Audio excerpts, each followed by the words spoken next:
Bonjour à tout le monde qui se joint à nous. Je vois que ça commence à rentrer là, du côté des spectateurs. La session d'aujourd'hui est en français, mais la traduction simultanée est disponible via l'outil Zoom.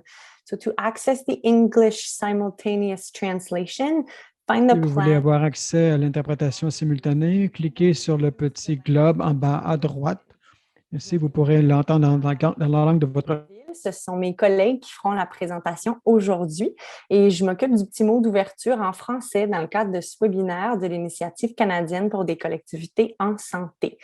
C'est une initiative qui est menée par les fondations communautaires du Canada en partenariat avec l'Institut urbain du Canada et d'autres partenaires techniques comme Vivre en ville notamment. Et s'il vous plaît, si ça vous tente, écrivez-nous dans le chat comme M. Craig vient de le faire à l'instant là, avec votre nom et peut-être l'endroit à partir de où vous vous connectez aujourd'hui. Quelques consignes d'usage en débutant. Vous pouvez nous voir et nous entendre, mais nous, on ne peut pas vous voir ni vous entendre. Si vous avez des commentaires, des questions dans le cadre du webinaire, s'il vous plaît, les écrire dans l'outil Converser ou le chat auquel vous avez accès dans la barre d'outils dans Zoom. Les questions spécifiques sur votre demande ou votre projet ne peuvent pas trouver réponse nécessairement aujourd'hui, mais le courriel pour joindre l'initiative pourra être partagé dans l'outil Converser.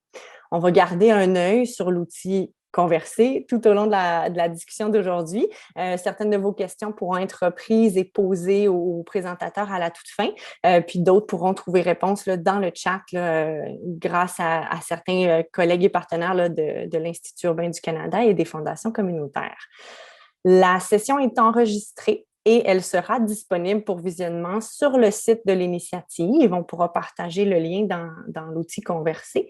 Et puis, assurez-vous d'écrire là, à tous les panélistes et à tous les conférenciers. Vous pouvez aller changer, là, il y a une petite flèche pour que vous choisissiez l'étendue du public à qui vous voulez écrire. Donc, vous pouvez vous assurer d'écrire à tout le monde, donc conférenciers et participants. Comme ça, tout le monde va pouvoir voir ce qui se passe dans le chat aujourd'hui. Alors, l'Institut urbain du Canada et les fondations communautaires débutent les sessions avec une reconnaissance territoriale. Aujourd'hui, on est en ligne à partir de plusieurs endroits en même temps. C'est le cas aujourd'hui et ce sera le cas en différé quand vous nous écouterez. Donc, l'événement a lieu sur plusieurs territoires traditionnels de peuples autochtones. Moi-même, j'anime l'événement depuis Gatineau, situé en territoire ancestral algonquin non cédé.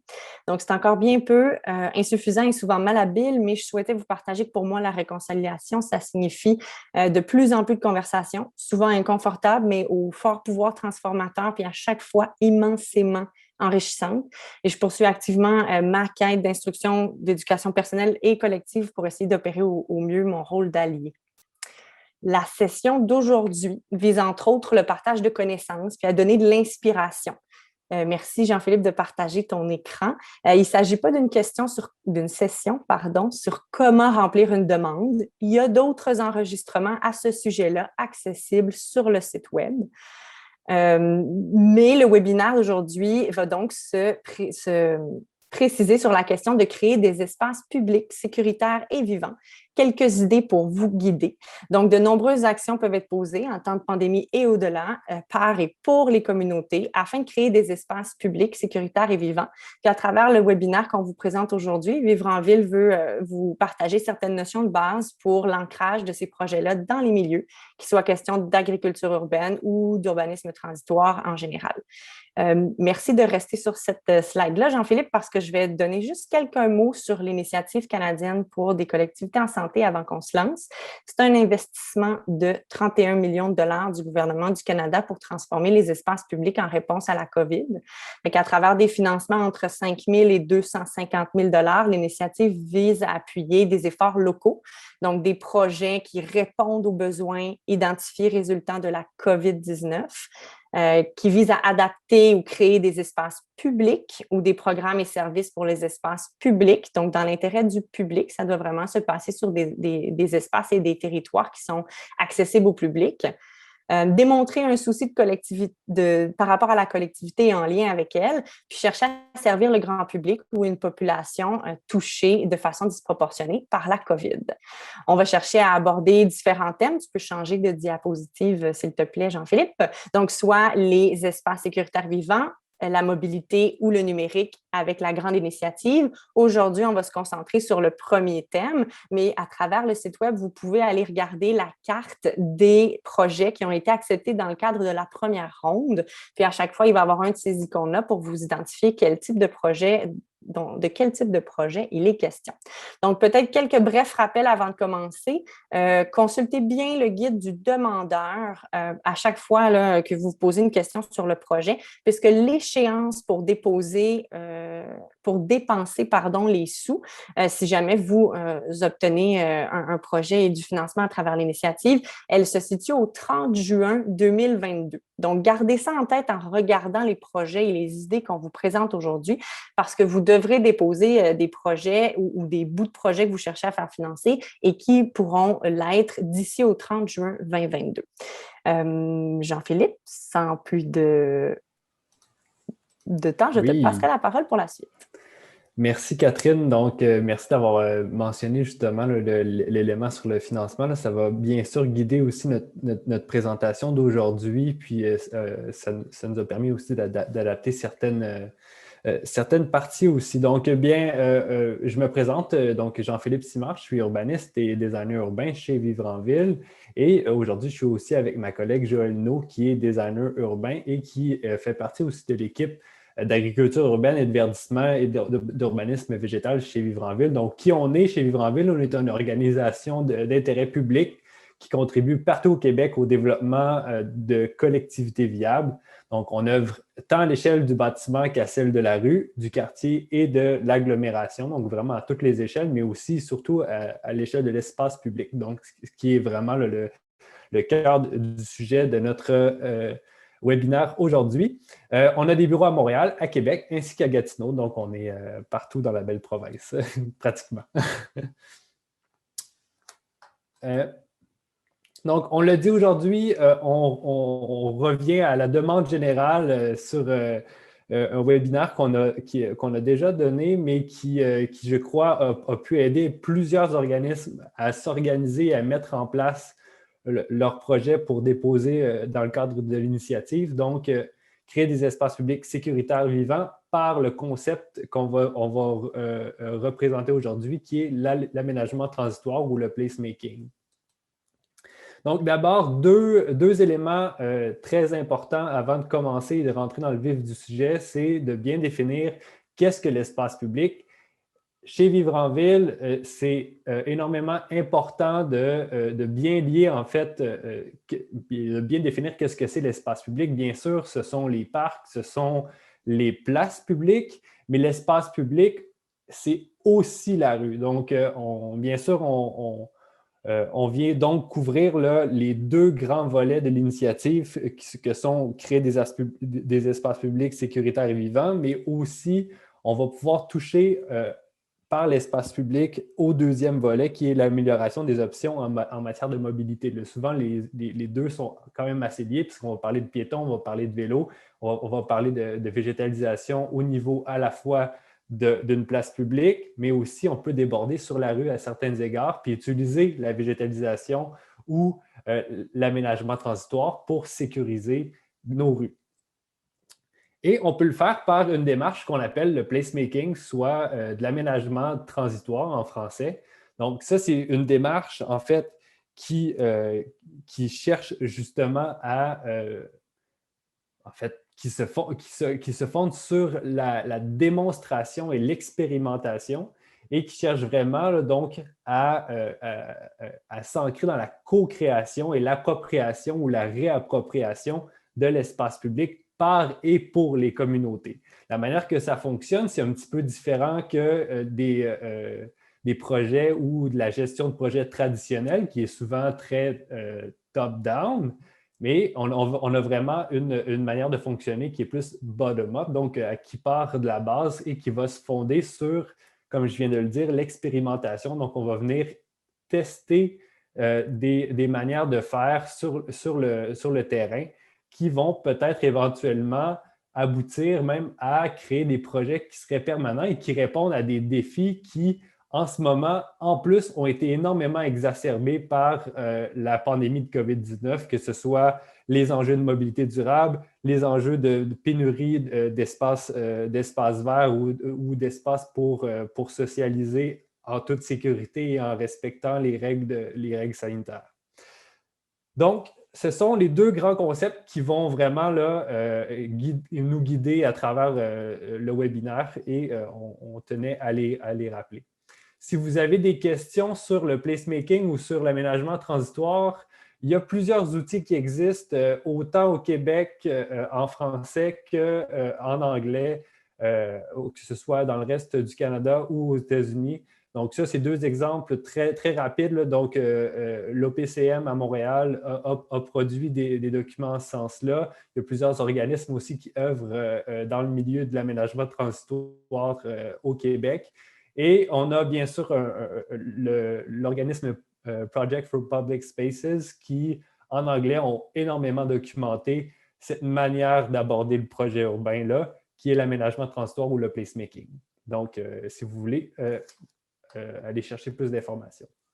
Rapidement, on voulait juste vous montrer quelques exemples de projets qui justement viennent allier un peu là, les deux grands volets de l'initiative, donc créer des espaces publics sécuritaires et vivants, mais aussi aménager des options et de créer des options en matière de mobilité dans le contexte de la pandémie de COVID-19. Donc ici, on a un exemple justement de réappropriation d'espaces publics ou de revalorisation de l'espace public. Donc, on en a quelques-uns ici. Un autre fait qui est super important puis qui vient faire un lien avec ce que Catherine a dit en introduction au niveau de l'utilisation donc des fonds qui vont être donnés dans le cadre de l'initiative, il ne faut pas oublier que aussi se réapproprier l'espace public, ça peut se faire dans les 4 saisons. Donc, on pense souvent à l'été lorsqu'on veut mettre en place un projet temporaire ou un projet dans l'espace public.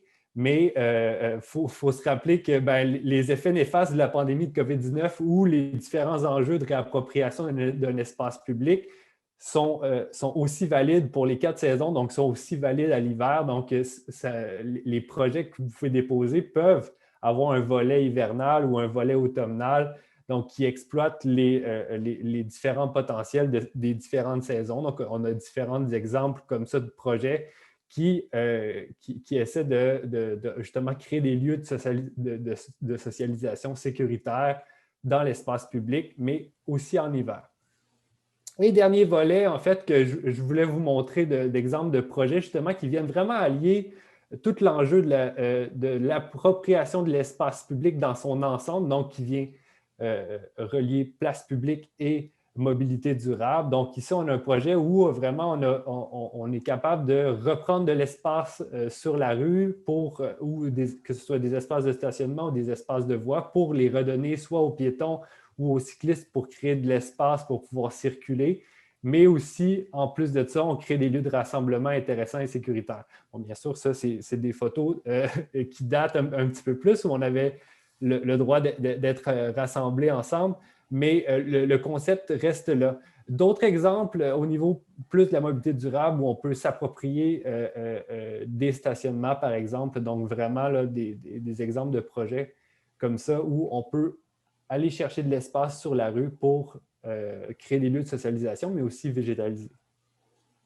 Donc, sans plus tarder, puis en fait, je viens de parler de végétalisation, mais on crée, on rajoute du bonus dans notre présentation aujourd'hui parce que, et on va vous parler d'agriculture urbaine et dans les projets d'espace public transitoire avec ma collègue Joëlle No, justement pour pouvoir vraiment vous outiller aussi là-dessus parce que c'est souvent un volet qui est très important, mais qui a certains défis. Donc, sans plus tarder, je te laisse la parole, Joëlle.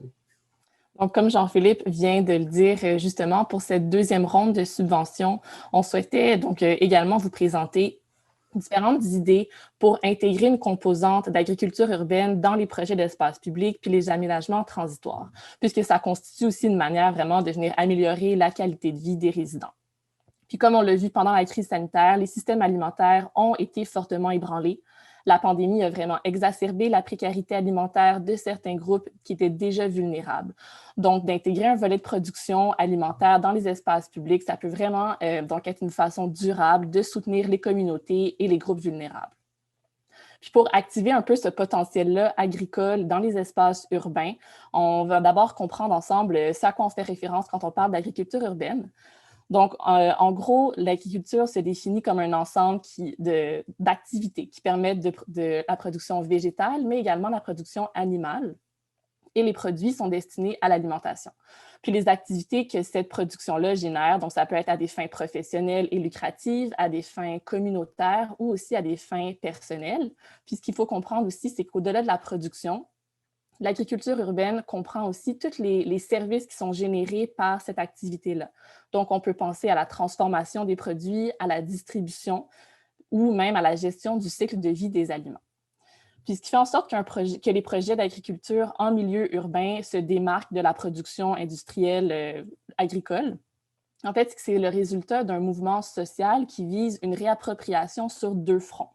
Donc d'abord, c'est une réappropriation des espaces urbains qui sont souvent abandonnés ou sous-utilisés. Mais c'est aussi une réappropriation de son alimentation. Par exemple, quand on souhaite produire soi-même nos aliments, ce qui est souvent le résultat d'un désir de mieux comprendre d'où viennent les produits qu'on consomme, puis de réduire un peu les circuits entre la production et la consommation. Donc, pour terminer ma brève introduction sur l'agriculture urbaine, que vous allez pouvoir voir écrit souvent AU dans la présentation ou UA pour Urban Agriculture. Donc, je vais terminer en attirant votre attention sur 3 points. Trois particularités, en fait, de l'agriculture urbaine. Donc, d'abord, ça se fait sur des petits espaces. Donc, on n'est pas sur des grandes superficies agricoles.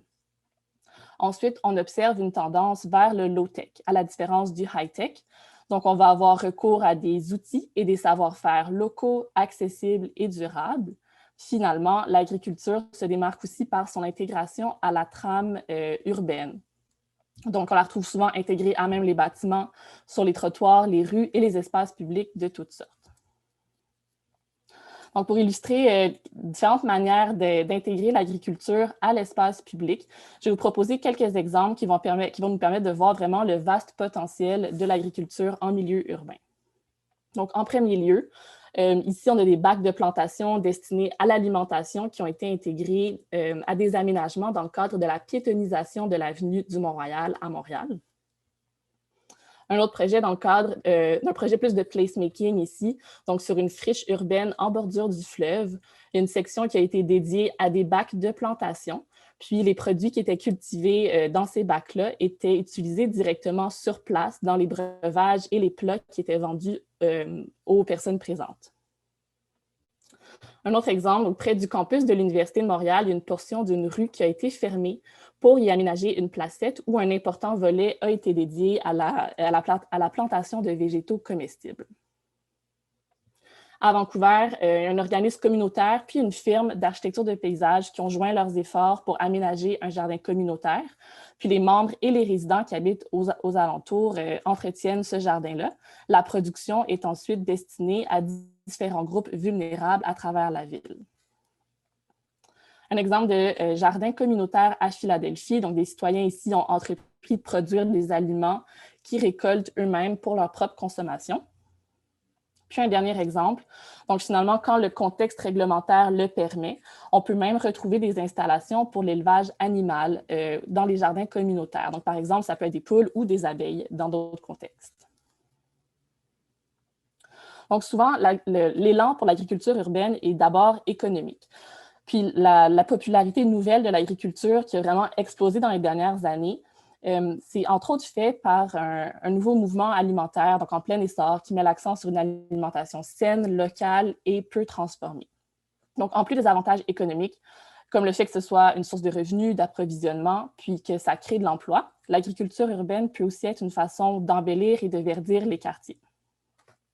Certains avantages de l'agriculture urbaine ont été particulièrement mis en lumière au courant de la dernière année, comme les bénéfices pour la sécurité et la justice alimentaire, la durabilité du système alimentaire et sa résilience, les liens sociaux et communautaires, et finalement la santé physique et psychologique des résidents. Donc, sur les plans sociaux et psychologiques, l'agriculture urbaine s'est vraiment révélée comme étant une manière de contrer l'isolement qui résulte d'une pandémie en se rapprochant de la nature et en s'impliquant collectivement dans un projet commun. Puis évidemment, ça implique aussi un certain nombre de défis, comme la salubrité des aliments, la cohabitation au sein de l'espace public, la disponibilité du sol, l'adéquation avec les objectifs urbanistiques d'une municipalité, puis la manière dont ça va se traduire dans les règlements en vigueur, la contamination du sol et la productivité des activités. Donc, comme vous avez pu le voir, il y a les projets d'agriculture urbaine, ça peut prendre vraiment plusieurs formes. Donc, je vais faire un bref survol des différentes formes, celles qu'on retrouve le plus souvent, en fait, dans les espaces publics. D'abord, avec celui-ci, on a le jardin communautaire. Donc, le jardin communautaire, c'est un terrain qui est divisé en plusieurs jardinets. Puis, chaque jardinet est cultivé par une personne, une famille ou un groupe d'amis. La production de chaque jardinet revient donc directement à la personne qui le cultive ou au groupe de personnes qui le cultivent. Ensuite, dans un jardin collectif, donc ça ressemble beaucoup au jardin communautaire, mais c'est un seul terrain, puis la production est collective, c'est-à-dire que ça revient à un ensemble de personnes, un ensemble de résidents, par exemple, ou à un organisme communautaire. Puis la production est ensuite distribuée à travers les membres ou elle est distribuée vers des groupes de populations vulnérables. Donc, on est vraiment plus dans une production qui revient à plusieurs personnes, puis les corvées ou les décisions vont être partagées dans ce genre de projet-là. Ensuite, le jardin pédagogique, donc c'est un projet qui est vraiment propre à une école, qu'on va alors retrouver dans les cours d'école et qui va permettre aux professeurs, aux éducateurs de familiariser les enfants avec l'agriculture et l'alimentation. Puis ça peut aussi être intégré au cursus pédagogique. Les ruelles vertes et comestibles, donc ça, c'est des espaces qu'on va venir renaturaliser par les propriétaires pour créer un jardin vert et comestible. Puis la ruelle devient donc vraiment un lieu de partage, de culture commune et de biodiversité. Puis par défaut, la ruelle, c'est déjà un espace qui est rassembleur parmi les résidents et pour lequel les résidents ont déjà un sentiment d'appartenance. Donc, il y a vraiment un potentiel intéressant à cet égard-là. Ensuite, le jardin sur la rue, c'est un type de potager qu'on voit de plus en plus. Donc, c'est vraiment une nouvelle forme d'agriculture urbaine qui prend de l'essor. On en retrouve, par exemple, dans les carrés d'arbres, c'est-à-dire le petit carré de terre autour du tronc d'arbre sur le trottoir. Puis, on va aussi en retrouver dans les saillies, donc aux intersections ou aux traverses piétonnes.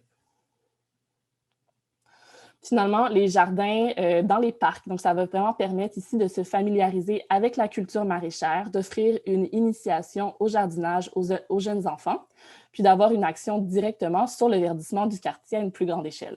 Par exemple, on n'a pas besoin d'être membre ou de faire partie d'un groupe de résidents pour avoir accès aux produits cultivés. Donc, ça permet vraiment de démocratiser en quelque sorte l'agriculture en milieu urbain. Donc, parmi tous ces types de formes-là que peuvent prendre les projets d'agriculture en milieu urbain, on peut aussi retrouver différents aménagements. Par exemple, ça peut être des plantations en pleine terre si le sol n'est pas contaminé et le permet. Sinon, on peut avoir recours à des plantations dans des bacs. On peut aussi retrouver des kiosques pour la vente ou la distribution des produits directement sur le site. On peut retrouver des serres, des arbres fruitiers pour faire un verger. Puis, on peut aussi retrouver des ruches ou un poulailler si l'élevage animal est permis. Puis, on peut également retrouver différents types d'aménagements comme un espace dédié pour des activités ou des cours de cuisine, tout dépendamment de la nature du projet et des besoins.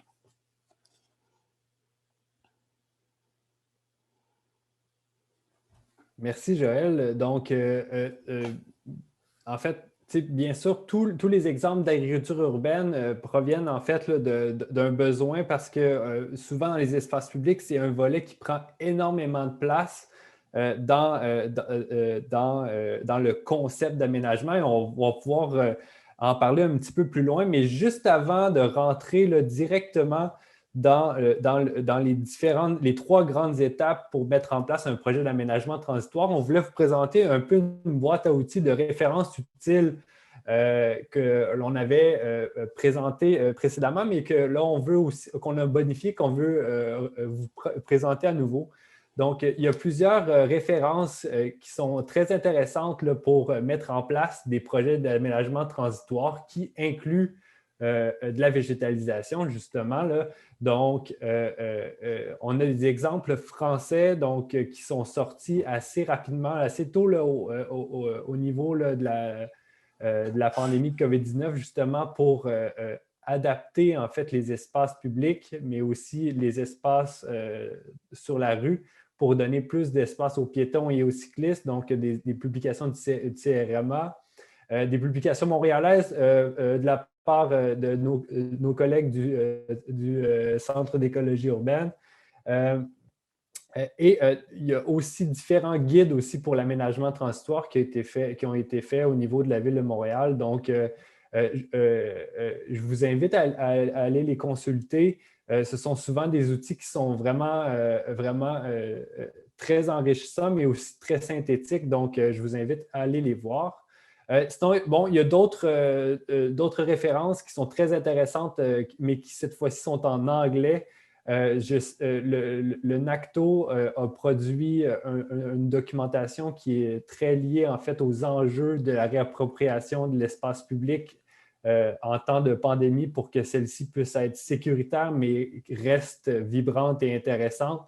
Donc, je vous invite fortement à aller voir ces différentes références-là lors de votre dépôt de votre initiative ou lorsque vous allez mettre en place là, les idées de vos projets. D'autres références utiles, donc Joël, je te laisse présenter celle au niveau de l'agriculture urbaine, au niveau de l'espace public. Oui, exactement. Donc, on a aussi d'autres ressources qui sont super utiles, qui vont donner vraiment des pistes intéressantes, que ce soit des conseils ou des informations techniques pour mettre en œuvre des projets qui impliquent l'agriculture urbaine, de l'agriculture dans les projets d'espace urbain, en fait. Donc, celles-ci sont majoritairement en français, mais il y en a tout de même une là, qui est sur la page que vous voyez à l'écran, qui est une publication produite. En fait, c'est la page du gouvernement ontarien, donc le Ministry of Agriculture, Food and Rural Affairs. Donc, c'est la publication qui s'appelle Urban Agriculture Business Information Bundle. Donc, mais toutes ces informations-là, vous allez pouvoir les retrouver en ligne aussi. Exact. Puis, ben, en fait, d'autres petites références, j'ai fait allusion à l'hiver, mais c'est super important si vous voulez mettre en place une initiative qui répond bien aux 4 saisons ou aux saisons les plus froides, je vous invite à aller consulter certaines références, dont une de Vivre en Ville, une publication qui s'appelle Ville d'hiver, mais aussi à la Ville d'Edmonton qui a créé un Winter Design Guideline pour pouvoir justement donner différentes lignes de design ou différents guides pour pouvoir aménager des espaces qui restent intéressants, vibrants et sécuritaires, même en hiver. Donc, je vous invite fortement à les consulter. Puis, juste vous donner quelques informations au niveau des aménagements très physiques, là. Il existe des bibliothèques en open source, donc en libre de droit, de différents types de mobilier qui peuvent être faits assez rapidement par une initiative communautaire ou par un organisme. Donc, ça peut être fait à peu de frais. Ce sont des éléments qui sont qui sont assemblables rapidement aussi, là, donc qui peuvent vraiment améliorer rapidement l'espace public. Donc, ça, c'est une initiative de Better Block. Donc, c'est le Wikiblock Library. Donc, je vous invite à aller le consulter aussi.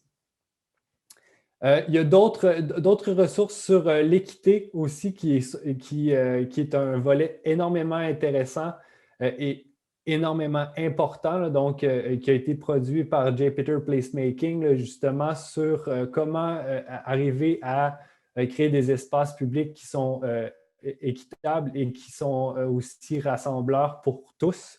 Donc, je vous invite à aller voir ces références-là, mais aussi à intégrer tout ce volet-là dans vos projets. C'est énormément important. Donc, sans plus tarder, on va rentrer dans le vif du sujet et on va revoir ensemble la démarche pour mettre en place un projet d'aménagement transitoire dans l'espace public. Donc, les 3 grands volets. Donc, d'abord, c'est une démarche en 3 grands volets, comme je viens de vous dire. Donc, la conception participative, l'occupation transitoire et le 3e grand volet, c'est l'activation collective. Ce sont des trois grandes étapes ou 3 grands volets. Elles se chevauchent parfois, mais on va pouvoir les découvrir ensemble ou les redécouvrir ensemble. Avant de rentrer dans les 3 grands volets, j'aime parler des gens qui doivent être impliqués dans un projet. Donc, même si c'est un projet temporaire ou transitoire ou qui doit justement être déployé rapidement avec peu de moyens ou sur l'espace public, il reste que c'est un projet, donc on doit ne jamais sous-estimer l'importance des ressources humaines dans ce type de projet-là. Dans ce type de projet. Donc, il y a 2 postes clés pour démarrer un projet d'aménagement transitoire dans l'espace public, selon nous. Il nous faut d'abord un chargé de projet, donc qui va vraiment chapeauter la démarche du projet transitoire ou la démarche de projet sur l'espace public. Donc, il va s'assurer de faire le lien avec les différentes autorités, rassembler les différents documents, les permis, etc. On va en parler de toute façon.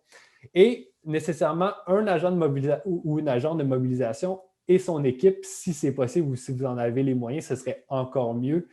Et le rôle de l'agent de mobilisation est vraiment là, de s'assurer que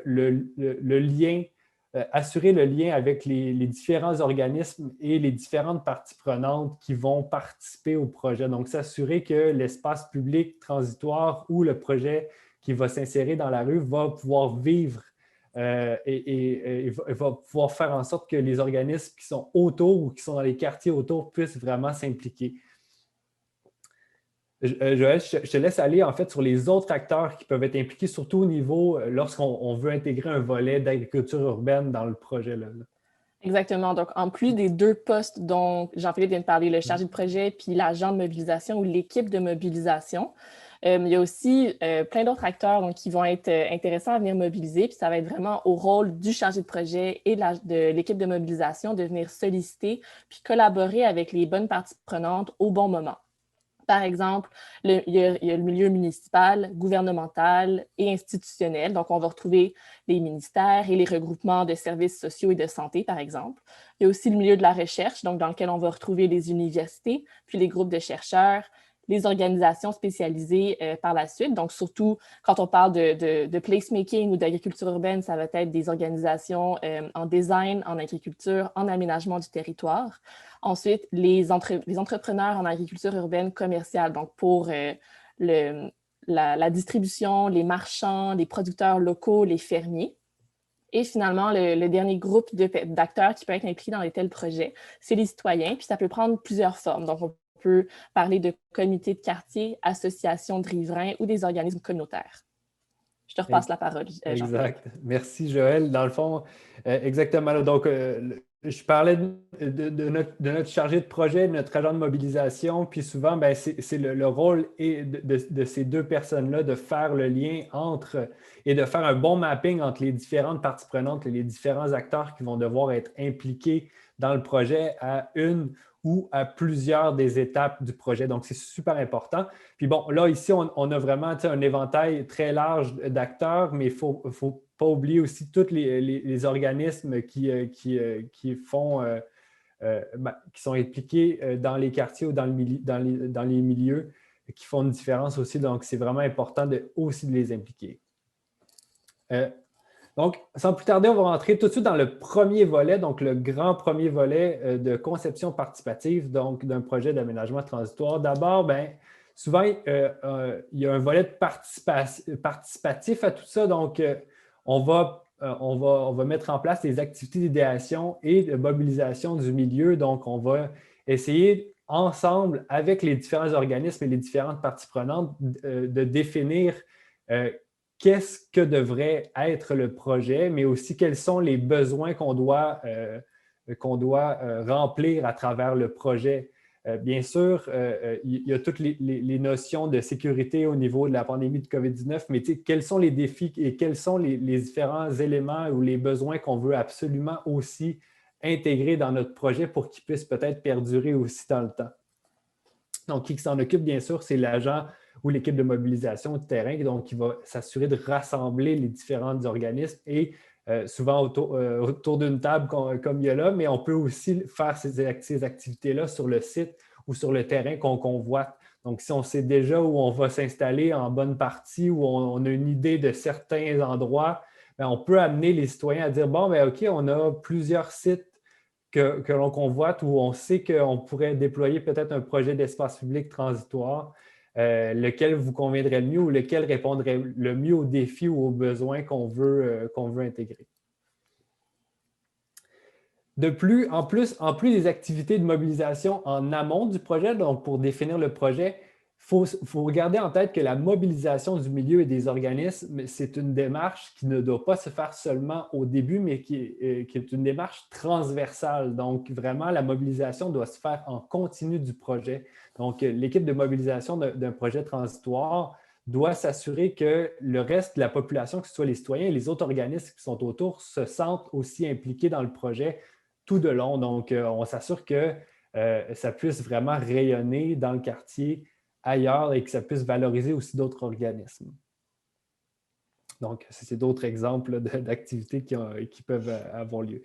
Joël, je te laisse la parole pour ça. Donc, évidemment, ça s'applique aussi pour les projets qui ont un volet dédié à l'agriculture urbaine. Donc, de venir vraiment mobiliser dès le démarrage. Puis en gros, ça va être utile pour d'abord venir informer les commerçants du projet qui s'en vient, mais aussi les restaurateurs, puis les institutions et les voisins du projet, en fait.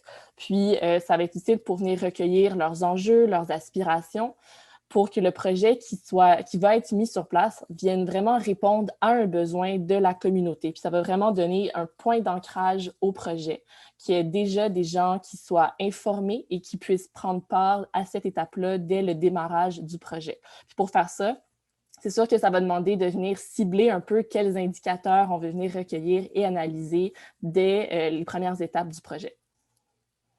Exact. Puis, un autre point qui peut être vraiment intéressant en lien avec l'agriculture urbaine, c'est que souvent, si vous insérez un volet de végétalisation nourricière ou d'agriculture urbaine dans votre projet d'espace public, bien, ça peut déjà être quelque chose qui va devenir très rassembleur aussi. Donc, ça peut être même un effet déclencheur à certains égards. Puis sachez aussi qu'il y a plusieurs bailleurs de fonds qui vont aussi mettre de l'avant l'agriculture urbaine dans le financement de projets. Donc, bien sûr, l'initiative est un moyen de financer vos projets, mais il y a d'autres bailleurs de fonds aussi. Mais c'est souvent quelque chose qui est demandé en plus. Donc on vient de parler des acteurs, puis là, on vient de parler donc, l'agriculture urbaine peut devenir vraiment un moyen de mobiliser aussi encore plus large que votre projet. Donc, c'est vraiment un outil intéressant à ce point-là. Élaboration du concept d'aménagement, c'est qui? Bien sûr, là, c'est souvent, on rentre un petit peu plus dans le projet un petit peu plus technique, à savoir, qu'est-ce qu'on va faire sur notre site? À cette étape-là, c'est peut-être bien de s'allier d'une ressource à contrat, que ce soit des firmes de design urbain local, d'architecture du paysage ou des équipes internes si vous êtes une municipalité ou un organisme qui est un petit peu plus élaboré. Donc, ce serait de définir un plan finalement. Ça va aussi pour les projets d'agriculture urbaine, évidemment. Donc, il y a différentes questions qu'on peut se poser pour mettre sur pied un tel projet. D'abord, on veut savoir les produits qui vont être cultivés sur place, à qui est-ce qu'ils vont être destinés. Donc, est-ce qu'on veut récolter soi-même la production, donc pour une production personnelle, ou bien est-ce qu'on veut destiner cette production-là à un groupe de personnes vulnérables ou aux écoles, donc d'autres organismes communautaires qui, eux, par la suite, feront la distribution dans différents points de chute. Ensuite, on veut se demander, en fait, quel type d'aménagement est-ce qu'on veut intégrer dans notre projet d'agriculture. Donc, on a vu dans la section d'introduction, il y avait différents types. Donc, en pleine terre, en bac avec des serres. Donc, c'est toutes des questions que vous pouvez vous poser pour vraiment élaborer un concept pour le projet. Puis aussi, donc, on va aussi se demander est-ce que les produits peuvent être achetés sur place? Est-ce que les membres peuvent venir chercher leur sac de production sur place ou bien est-ce qu'ils sont distribués par camion, comme je l'ai mentionné? Donc, tu peux passer à la prochaine diapo. Oui. Il y avait aussi, donc, un élément important, c'est le choix du site. Donc, c'est un élément auquel il faut réfléchir, puis il y a plusieurs considérations à adresser au moment de la conception du projet. Donc, idéalement, ce qu'on va vouloir, c'est un site qui va offrir une orientation puis une exposition au soleil idéal, qui permet aussi un accès à des véhicules. Donc, si ça fait partie de la stratégie de distribution des aliments produits sur place, à savoir qu'il y aurait un camion qui vient chercher les produits. Donc, ça, c'est des éléments qu'on veut intégrer dans le choix du site. Puis, on veut aussi que le site soit visible à partir de la rue, donc pour venir maximiser un peu l'impact du site, du projet sur la communauté et son appropriation par celle-ci. Et dernier élément qui est nécessaire, donc c'est d'avoir un accès à l'eau sur le site même, donc pour permettre l'arrosage puis l'entretien des différents outils et produits cultivés. Super. Donc, merci. On va continuer un petit peu plus vite. Là, il reste un petit peu moins de temps. Là, donc, au niveau de la conception du projet, comme on l'a dit, ça peut être quelque chose d'un petit peu plus élaboré. Puis, l'initiative demande quand même certains plans, mais aussi souvent les municipalités vont demander certains permis. Donc, c'est important de bien s'entourer, en fait, là, lorsqu'on est à l'élaboration du concept d'aménagement. Et lors de la réalisation aussi des plans et devis sommaires, justement pour les autorisations, les prises d'autorisation et pour les permis, en fait. Donc, lorsque vous allez déposer un projet, assurez-vous d'être bien entouré et d'avoir une bonne idée de ce que vous voulez faire en termes d'aménagement très physique en tant que tel. Rapidement, je fais juste un petit point de vigilance là, pour continuer dans la même veine que ce que tu viens d'aborder. Pour mettre en œuvre le projet, il y a différents éléments qu'on doit regarder dans la réglementation municipale. Puis ça va vraiment changer d'une municipalité à l'autre. Donc, ça dépend vraiment d'où vous êtes. Donc, ce qu'on peut regarder dans la réglementation, c'est de savoir quel végétaux est autorisé. Est-ce qu'on a le droit de faire de l'élevage animal dans les espaces publics? Est-ce qu'on a le droit de construire une serre, un cabanon pour ranger les outils? Puis, si on n'a pas accès à l'eau sur le site, de quelle manière est-ce qu'on va pouvoir se brancher au réseau d'aqueduc municipal? Exact. Donc, ça, c'est des éléments super importants à ne pas oublier. Un autre élément important, c'est l'évaluation et le monitoring. On l'a laissé dans le grand volet de la conception participative parce qu'on va vouloir évaluer notre projet pour qu'on puisse apprendre des bons coups, mais aussi peut-être des trucs qu'on aurait aimé améliorer pour éventuellement faire une deuxième édition puis peut-être rendre le projet permanent. Là. Donc, vraiment, dans un projet transitoire, on doit tout de suite, dès le départ, penser à comment on veut évaluer. Puis ça doit se faire en amont, lors de la conception du projet, à savoir, OK, comment qu'on va vouloir bien évaluer les différents éléments qu'on va avoir mis en place dans notre projet pour être sûr qu'on va être capable de les améliorer et donner peut-être même des arguments à nos bailleurs de fonds pour revenir l'année prochaine ou de créer un projet permanent par la suite. Donc, vous l'aurez deviné, ça vaut aussi pour les projets qui incluent l'agriculture urbaine. Là. Donc, on est vraiment encore dans un processus de monitoring, des marches en continu. On veut regarder si les perceptions ont changé avant, pendant, après. Exact. Donc, là-dessus, juste un autre élément de référence, là, donc le Centre d'écologie urbaine de Montréal a monté une publication énormément intéressante sur la récolte de données. Justement, donc, ça peut passer à travers des questionnaires, l'analyse des données qu'on va recueillir. Donc, vraiment, c'est un domaine qui est assez large et qui est assez précis, mais ça peut se faire de manière relativement simple dans l'espace public. Là. Donc, ça peut être fait par l'équipe de mobilisation ou les chargés de projet. On met en place un petit questionnaire qui vient vraiment cibler certaines questions très spécifiques sur les aménagements qu'on a mis en place pour être capable d'avoir certaines données et donner du poids et de l'impact à l'initiative. Deuxième volet, rapidement, l'occupation transitoire. Donc, on rentre dans le très concret. Bien sûr, le gros conseil, c'est de s'assurer de travailler avec des bâtisseurs locaux lorsque vous avez des aménagements qui sont peut-être plus costauds. Donc, ne pas oublier, en fait, ne pas sous-estimer l'apport de certains types de professionnels pour certains types de travaux. C'est vraiment important. Faire appel, bien sûr, aux talents et aux ressources de la communauté. Donc, bien sûr, impliquer les organismes et les citoyens qui sont volontaires à venir participer à certains éléments de construction ou de plantation d'un projet. Ça, c'est super important. Mais par contre, il ne faut pas seulement miser sur le bénévolat pour certains types de travaux, comme je viens de le dire.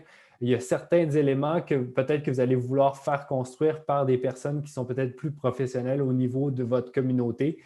C'est important d'avoir un bon équilibre entre justement le bénévolat, mais aussi laisser peut-être certains éléments peut-être plus importants de votre projet à des personnes plus expérimentées. Donc, vraiment avoir un certain équilibre entre les deux.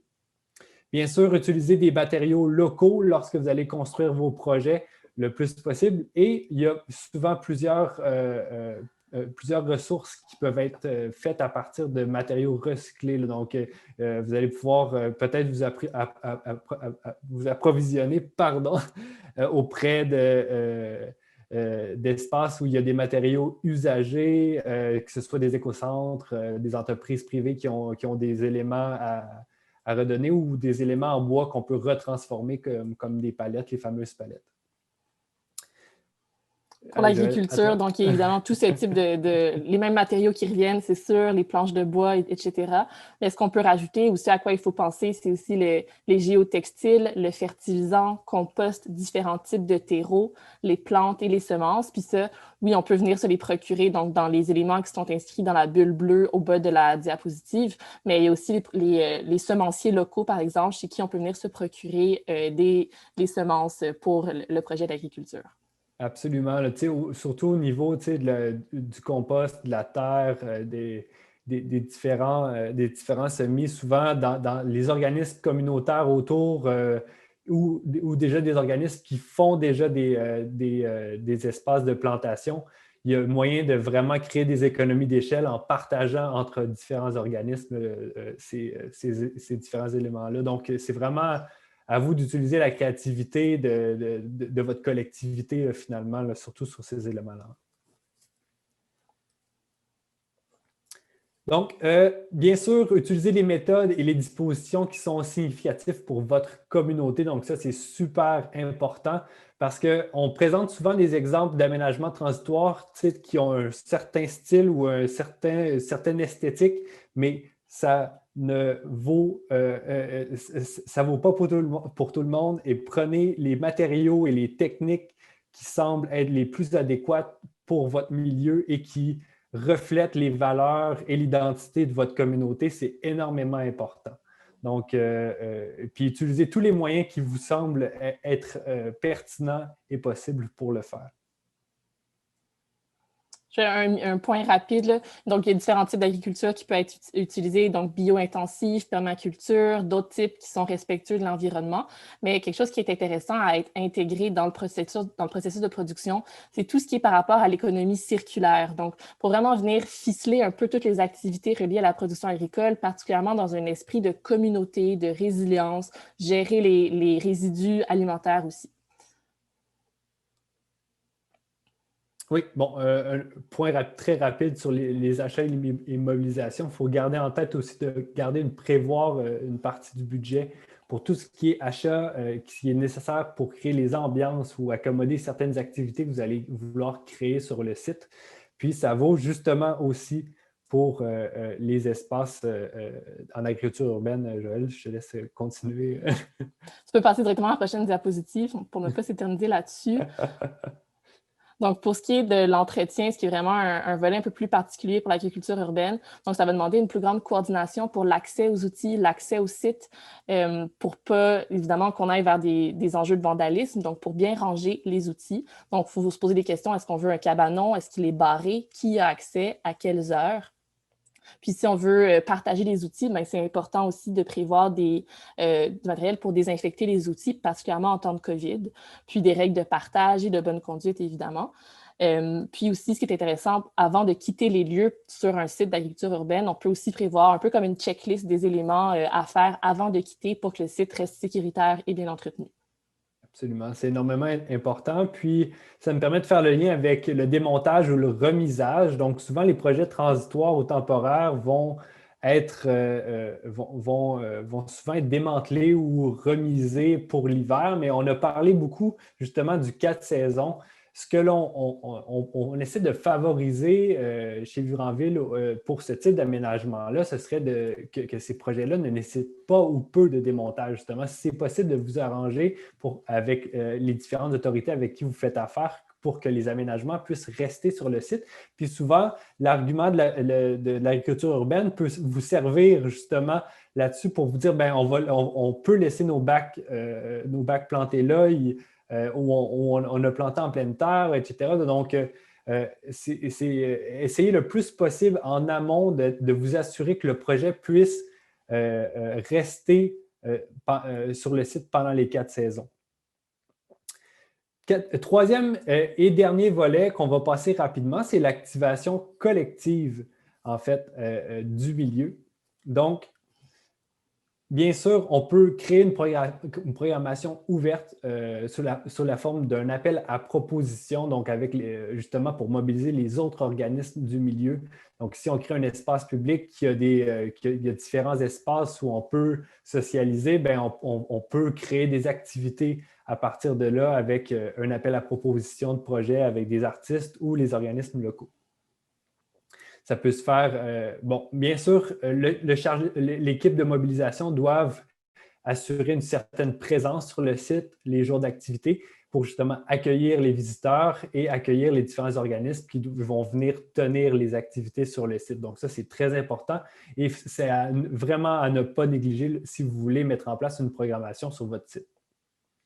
Bien sûr, les agents de mobilisation vont devoir s'assurer à la coordination et justement à l'animation des événements spéciaux sur le site. Puis, à travers ça, à travers l'activation, on va vouloir favoriser des activités pédagogiques de sensibilisation.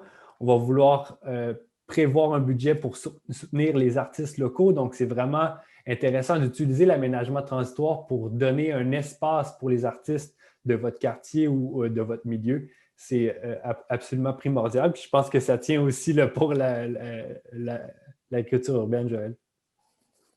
Je te laisse la parole pour clôturer là-dessus.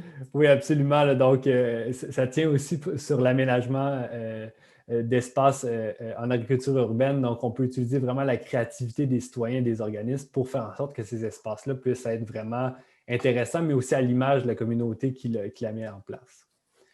Donc, même chose, là, prévoir un budget pour tenir des ateliers thématiques pour les organismes locaux, comme je viens de le dire, pour s'assurer qu'ils puissent vraiment s'approprier l'espace par eux-mêmes. Donc, ça fait le tour de cette présentation-là qui venait justement allier agriculture urbaine et aménagement transitoire pour vous donner des idées, mais aussi vous outiller sur comment mettre en place ce type de projet-là dans vos milieux. Donc, merci beaucoup.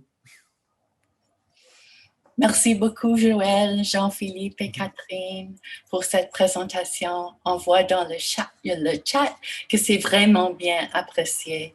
Mon nom est Gay Stevenson et je travaille à l'Institut urbain du Canada. Merci aussi à Sally de nous rejoindre des fondations communautaires du Canada pour quelques questions. Et je vais commencer maintenant avec Sally. Dans le chat, on a une question. Quand est-ce que je vais recevoir une réponse à ma question envoyée par courriel?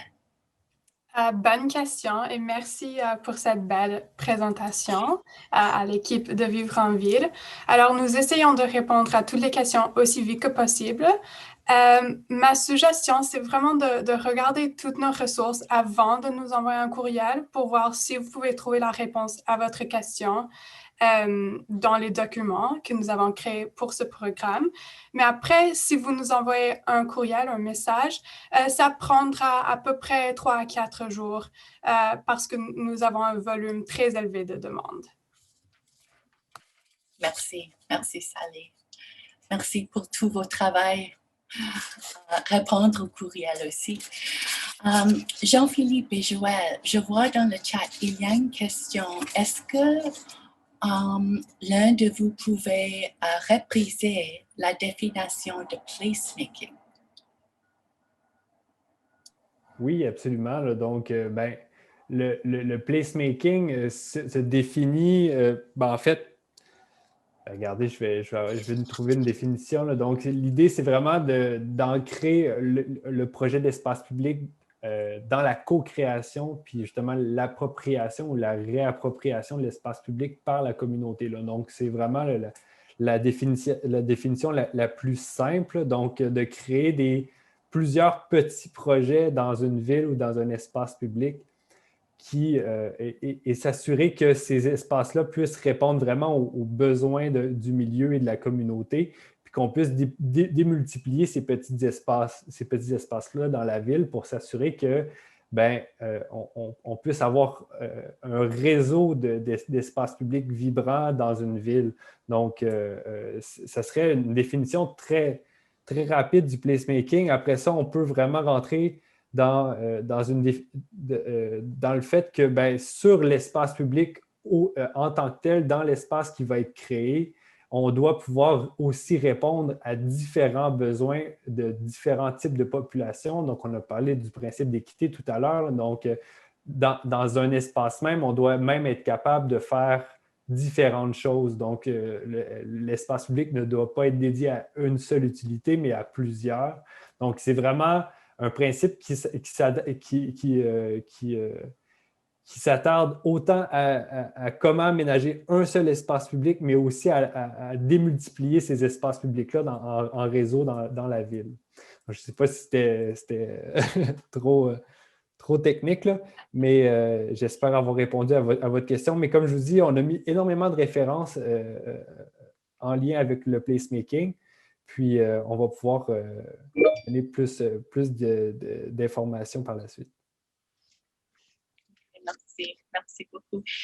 Et est-ce que les exemples dans votre présentation, est-ce qu'ils peuvent être utilisés dans les milieux ruraux aussi? Absolument, absolument. En fait, chez Vivre en Ville, on a plusieurs publications même qui s'attardent aux petites et moyennes municipalités et aux milieux ruraux.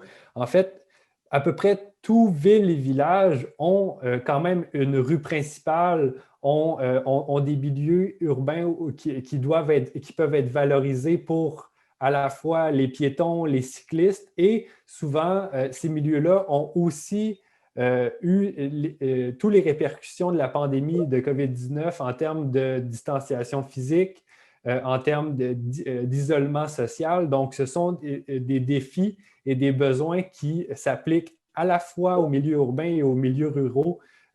Et la technique ou finalement la démarche d'aménagement transitoire ou de placemaking s'adapte énormément bien aussi dans les petits milieux, sinon plus, je vous dirais, ça fonctionne quasiment encore mieux parce que souvent la communauté ou les organismes ou le mapping ou le réseautage entre les organismes est déjà fait ou est déjà beaucoup plus présent.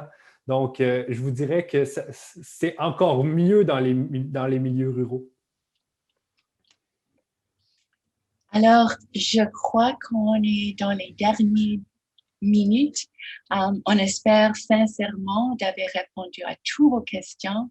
Je vous remercie encore, Catherine, Jean-Philippe, Joël, Sally, et je vous remercie de tout et toutes. Bonne journée et bon succès. Merci.